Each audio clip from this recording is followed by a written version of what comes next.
ঢাকাই সিনেমার মেগাস্টার শাকিব খান আবারও নতুন চমক নিয়ে আসছেন বড় পর্দায়। মাস কয়েক আগে ঘোষণা দেয়া হয়েছিল আবু হায়াত মাহমুদের পরিচালনায় তার অভিনীত সিনেমা প্রিন্স আগামী বছর ঈদুল ফিতরে মুক্তি পাবে। তবে এর আগেই আসছে দর্শকদের জন্য দারুণ চমক। পরিচালক শাকিব ফাহাদের নতুন সিনেমা সোলজার মুক্তি পেতে যাচ্ছে চলতি বছরের ডিসেম্বরেই। ঈদুল আজহায় মুক্তিপ্রাপ্ত তাণ্ডব ছবির সাফল্যের পর যুক্তরাষ্ট্রে অবস্থান করছেন শাকিব খান। সেখান থেকে এক সাক্ষাৎকারে তিনি জানান, ধুমধাম আর অ্যাকশন সিনেমা তো অনেক হয়েছে, এবার ভিন্নধর্মী গল্পভিত্তিক সিনেমার দর্শকদের উপহার দিতে চাই।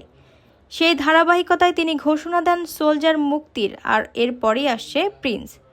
শাকিব খান আরও জানান, কয়েকটি নতুন সিনেমার কাজ চলছে, প্রতিটি হবে ভিন্নধর্মী এবং দর্শকদের জন্য থাকবে একের পর এক চমক। তিনি আশা প্রকাশ করেন, বাংলা সিনেমার প্রতি দর্শকদের আস্থা ফিরিয়ে আনার যাত্রায় এসব ছবি বড় ভূমিকা রাখবে। শাকিব খানের নতুন ছবি নিয়ে ইতিমধ্যেই ভক্ত দর্শকদের মধ্যে ব্যাপক আগ্রহ সৃষ্টি হয়েছে।